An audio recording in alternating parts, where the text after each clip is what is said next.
की special class में आज का शीर्षक है आगा सैयद रूहुल्लाह। श्रीनगर के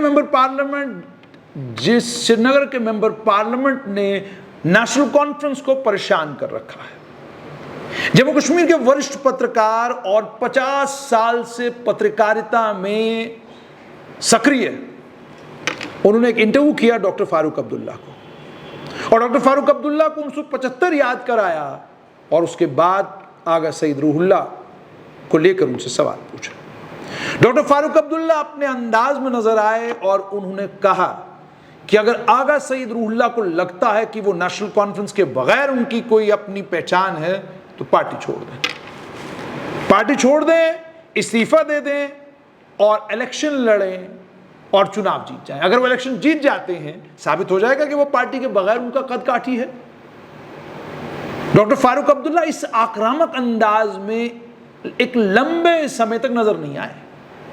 नेशनल कॉन्फ्रेंस के अलग अलग लोगों ने, खासतौर पर मेंबर पार्लियामेंट चौधरी मोहम्मद रमजान, अन्य कई और लीडरों ने अपने अपने तरीके से आगा सैयद रूहुल्लाह को सुनाई। चौधरी मोहम्मद रमजान ने कहा, आप खुद को बड़ा लीडर कहते हो, इस्तीफा दो, चुनाव लड़ो।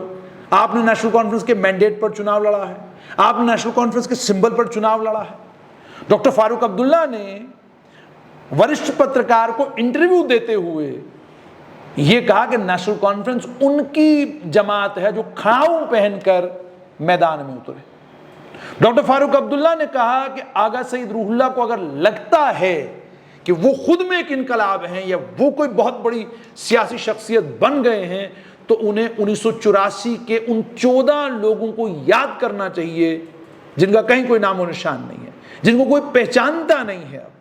डॉक्टर फारूक अब्दुल्ला ने ये सब बातें कही, लेकिन जब डॉक्टर फारूक अब्दुल्ला ये बात कह रहे थे तो राजनीतिक विशेषज्ञ ये सोच रहे थे।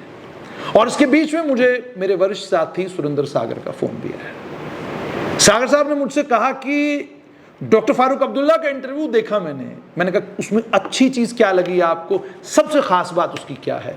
तो उन्होंने ये कहा कि अपने इंटरव्यू में डॉक्टर फारूक अब्दुल्ला ने तो मान लिया कि नेशनल कॉन्फ्रेंस में बगावत है और आगा सैयद रूहुल्लाह एक पावरफुल खिलाड़ी हैं, क्योंकि जब उन्होंने 1984 की बात की और कहा कि जिन 14 ने 84 में बगावत की थी उनका नामो निशान कहीं नहीं है, इसका मतलब कुछ तो चल रहा है जिसकी भनक डॉक्टर फारूक अब्दुल्ला को भी है।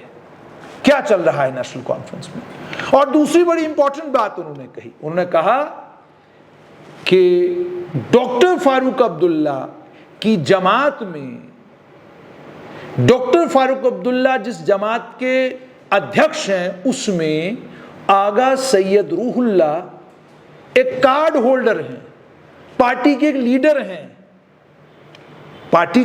हैं, तो पार्टी का अध्यक्ष, पार्टी का जनरल सेक्रेटरी, पार्टी के बाकी तमाम जिम्मेदार, क्या उनमें इतनी ताकत नहीं है कि आगा सैयद रूहुल्लाह को पार्टी से निकाल दें?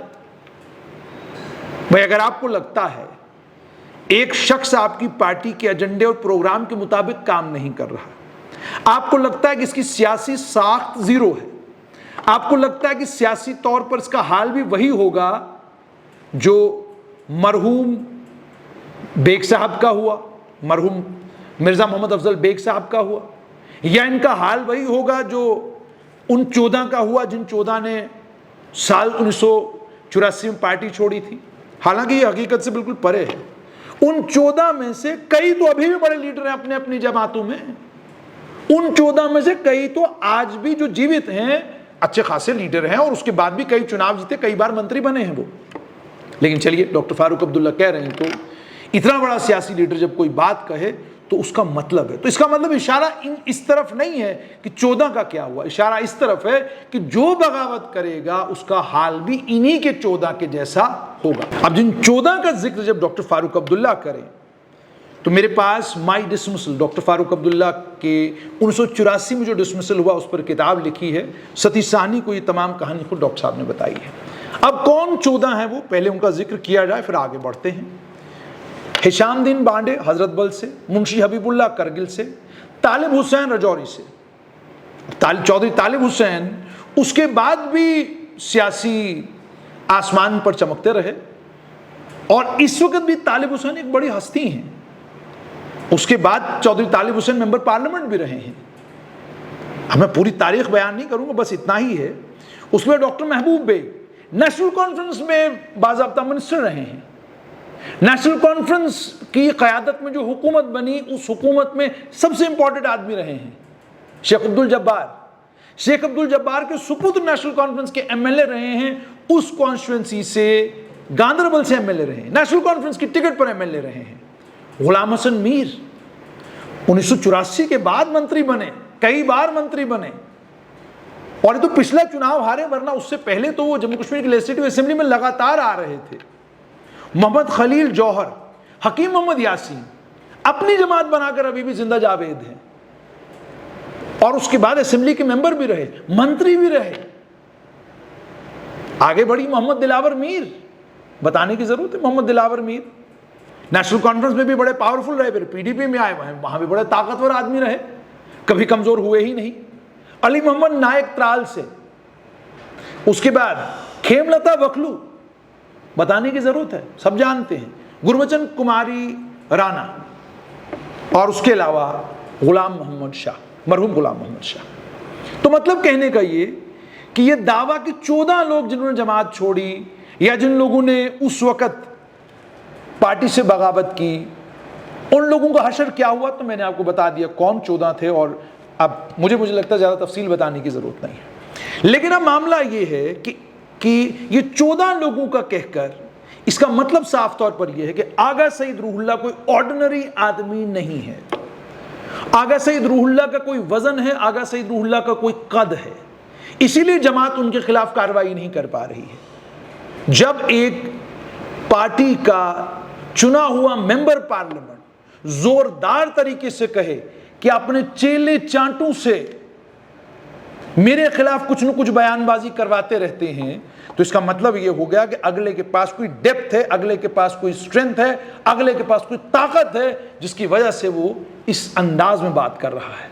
और फिर जो सियासी इक्का फेंका है आगा सईद रूहुल्लाह ने, बहुत खतरनाक। आगा सईद रूहुल्लाह ने कहा कि अगर पार्टी को लगता है कि मैं पार्टी के मंशूर से हट गया हूं, अगर उनको लगता है कि मैंने नेशनल कॉन्फ्रेंस की कोर आइडियोलॉजी से कॉम्प्रोमाइज किया है, मैं जमात तोड़कर नई जमात बनाने वाला हूं, मुझे शो कॉज नोटिस क्यों नहीं भेजते?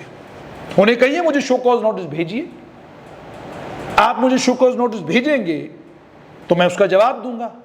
ये वो एक सियासी इक्का है जो सियासी इक्का नेशनल कॉन्फ्रेंस के लिए खतरनाक होगा। भाई आप शो कॉज नोटिस जब आगा सईद रूहुल्लाह को भेजेंगे, उसमें लिखेंगे क्या? आप लिखेंगे पार्टी में इंडिसिप्लिन करते हैं। फिर आपको बताना पड़ेगा उनको कि पार्टी की कौन सी आइडियोलॉजी है, कौन सी विचारधारा है, जिस विचारधारा के खिलाफ आगा सईद रूहुल्लाह है। पार्टी में आप किसी इंडिविजुअल के खिलाफ है, वो कोई बड़ा मामला पार्टियों में नहीं होता। पार्टी डिसिप्लिनरी कार्रवाई तब करेगी जब आप लीडरशिप पर भी कटाक्ष करते हैं और आइडियोलॉजी पर भी आप खड़े नहीं हैं। तो जाहिर सी बात है आगा चाहते हैं कि शोकाज नोटिस आए, क्योंकि मैं जवाब में लिखूंगा कि जनाब आपने अपने मैनिफेस्टो में 370 की बात की थी, आपने अपने मैनिफेस्टो में 35A की बात की थी, आपने अपने मैनिफेस्टो में रीऑर्गेनाइजेशन के कानून को कमजोर करने की बात की थी, आपने अपने मैनिफेस्टो में जो प्रिजन जेलों में कैदी हैं उनको रिहा करने की बात की थी, आपने ये तमाम बातें की थी। अब आप पलट गए तो मेरा क्या? और आप जानते हैं इस शोकाज नोटिस का जो जवाब होगा सोशल मीडिया पर वायरल होगा। विपक्ष सारा नेशनल कॉन्फ्रेंस के खिलाफ खड़ा हो जाएगा और यही सवाल सब मिलकर पूछना शुरू हो जाएंगे। इसलिए राजनीति में जो चीजें सरल लगती हैं वो उतनी सरल होती नहीं। वरना सोचिए, डॉक्टर फारूक अब्दुल्ला जैसा कद्दावर सियासी लीडर, जिस सियासी लीडर का पिछले 5 दहाइयों का एक्सपीरियंस, और 5 दहाइयों के एक्सपीरियंस के बाद और जमात के सबसे बड़े लीडर होने के बावजूद, और इतना ही नहीं बल्कि जमात को एक रखने में जिस लीडर की बड़ी भूमिका, बड़ा रोल है, अगर वो लीडर भी आगा सैयद रूहुल्लाह के खिलाफ कार्रवाई नहीं कर पा रहा और वो कह रहा है कि आप इस्तीफा देकर पार्टी छोड़ दीजिए, इसका मतलब साफ तौर पर यह है कि आगा सईद रूहुल्लाह के पास कुछ कार्ड्स तो ऐसे हैं जिन कार्ड्स के चलते नेशनल कॉन्फ्रेंस उनके खिलाफ कार्रवाई नहीं कर पा रही है। हालांकि बनता तो यह था कि डॉक्टर साहब के इंटरव्यू के दौरान ही जब उन्होंने 14 एमएलएज का जिक्र किया, उनसे फौरन पूछा जाता कि डॉक्टर साहब वो जो 14 लोग थे जिन्होंने आपकी हुकूमत से उस वक्त सपोर्ट वापस लिया और चले गए जीएम शाह के साथ, आपकी हुकूमत गिराई, आप कहते हैं उनका आता पता नहीं, जरा इन लोगों का बताइए। तो आपकी हुकूमतों में अलग अलग वक्तों में बाद में वजीर रहे, कोलिशन गवर्नमेंटों में मंत्री रहे, अलग अलग जमातों में इस वक्त भी बड़े पावरफुल और ताकतवर लीडर हैं। अगर खुद नहीं है तो उनके बच्चे हैं, अगर खुद नहीं है तो उनके खानदान के लोग हैं। हालांकि नहीं पूछा गया। चलिए, तो मामला बिल्कुल सीधा है कि आगा सईद रूहुल्लाह के, अब डॉक्टर फारूक अब्दुल्ला के इंटरव्यू के बाद में ये बात कह रहा हूं। इससे पहले जो भी आकलन मेरा आगा सईद रूहुल्लाह को था वो इस बात पर था कि डॉक्टर फारूक अब्दुल्ला कोई ऐसी बात नहीं कर रहे थे। अब चूंकि डॉक्टर साहब बोले हैं तो इसका मतलब मामला इतना सरल नहीं है जितना सरल लग रहा है। देखना अब ये होगा कि डॉक्टर फारूक अब्दुल्ला के इस बयान के बाद अगली बाजी आगा सईद रूहुल्लाह क्या खेलते हैं।